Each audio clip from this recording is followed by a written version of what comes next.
Take a moment right here, feeling like it's out gear, driving towards the sun. What we do is coffee. This is to clean your palates. Ah, So okay. you can smell it. Okay.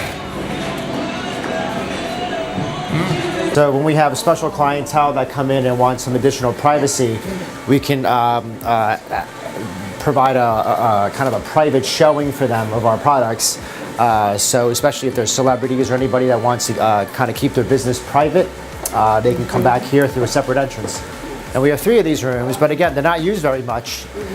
When it goes recreational, we're probably going to change the use of this space, because we're going to have probably 4 times the number of customers coming in compared to now.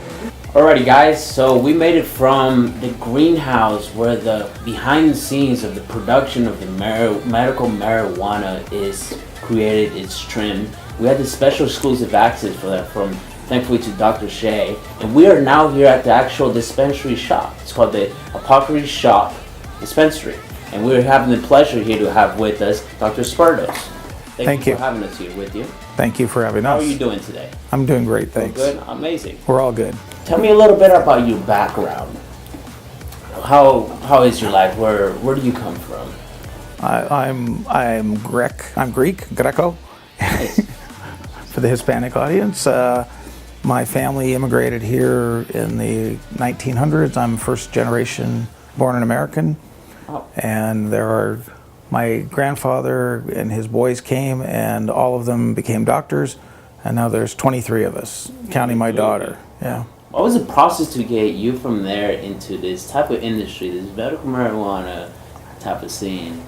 Well, I think all of us, Dr. Shea, myself, have cancer patients, pelvic pain patients, that anecdotally we've heard of great responses to cannabis products. So nausea and vomiting, a number of patients who have literally quit their therapy, quit the chemotherapy because of the nausea and vomiting, take a marijuana product, it resolves. And we've heard for years, all anecdotal, but same thing with pelvic pain patients. Right. And we had that opportunity to come into this industry and look at it in a different way, different perspective. Changing people's lives, very beneficial. Yep.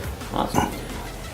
I know here in Las Vegas there are many dispensaries nowadays. What makes this dispensary, the Apothecary Shoppe, so unique and different from others? Well, I think there's at least 4 things. 1, the ownership group, all physicians, and so our purpose and dedication is clearly patient-oriented. That's 1. 2, we wanted to set a different tone for the industry. We did not want this to look like a head shop. Right. Right? There are too many head shops out there. The design was intended to make people feel comfortable from the youngest to the oldest. That's the second. The third is that we're conducting clinical trials. So for instance, as you all know, we have an opiate problem in this country. Definitely. So far as a group, we've put 12 patients on a study looking to see if we can reduce the opiate intake. And this is virtually by pill count. They come in every week, we count their pills. Of those 12 patients, 10 of them reduced their opiate intake by more than 50%. Wow. Unbelievable. One of the ladies did not decrease her opiate intake. She said she felt better with the marijuana product, but she didn't change the amount of pills she took. Right. And the other one was a complete failure. But 10 out of 12 to reduce their opiate intake by 50% is incredible. Right.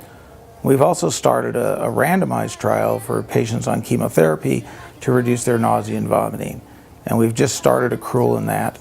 But we know from our preliminary work that it has a high chance of success. I like how you guys have different type of sections of involvement with your clients, trials to keep bettering the industry as well. And also, I really like the feeling of when I arrived here. I felt very high end, very important. It's fancy, as I should say.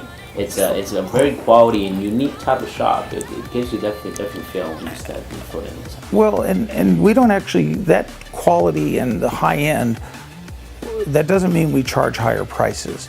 We wanted an environment that patients were going to be comfortable. Right. And as a result, over half of our patients are over 50 years of age. These are medical patients. Right. These are not a bunch of kids coming here to get high. Right. And I think that's an important issue. Definitely. And I think it's a really important issue in the Hispanic community. Having trained at LA County Hospital, this may be somewhat biased, but Hispanic mothers do not want their kids going out to get high. They just don't. They are protective. Yeah, I can definitely relate to that because I come from that background. Right, And it is not. That is a protective clan, and so the idea of medicine. Right. So on Tuesday, I have an 11-year-old coming in here with autism, with the parents, and we're going to try to help these folks because nothing has worked for them. They have an uncontrolled kid, can't sleep, and so we're going to try a number of different regimens that have been successful in 2 other autistic kids. And although this room was set up initially for high-end clients, it's proven to be really good for the autistic kids because we can turn on the TV, they can watch cartoons, and they don't have to interact out in the main room because that kind of activity, Concentrated on them. What is your plan? Like, how are you guys structuring going into this industry? We have some recreational to medicinal. So one of the big problems overall in this industry is there are a lot of rumors, a lot of anecdotes, and a lot of people saying things they know but have never been proven.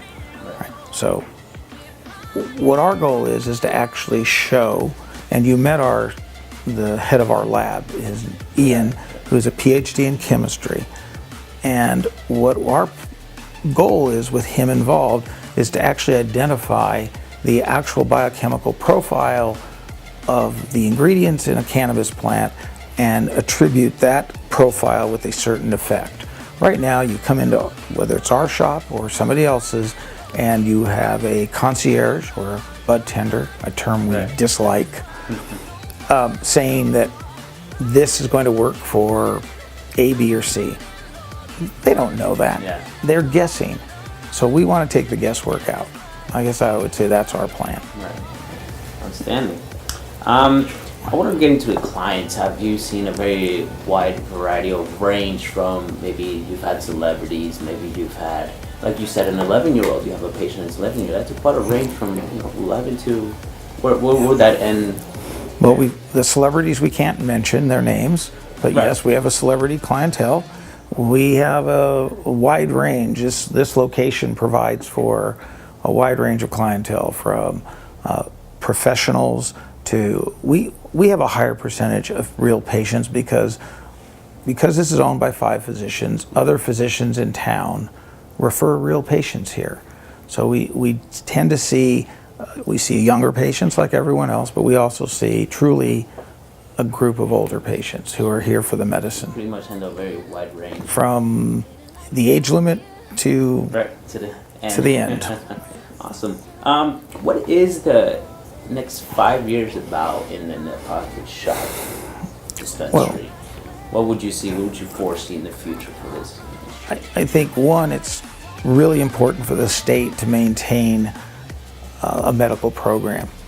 As recreational was approved, what we don't want to see is this turn into simply a passageway for drug use, particularly with an item that isn't necessarily been well tested and proven.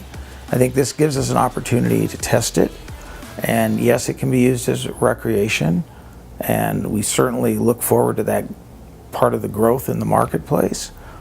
But if we did that and sacrificed the medical completely, I personally would be disappointed, and I know our group would.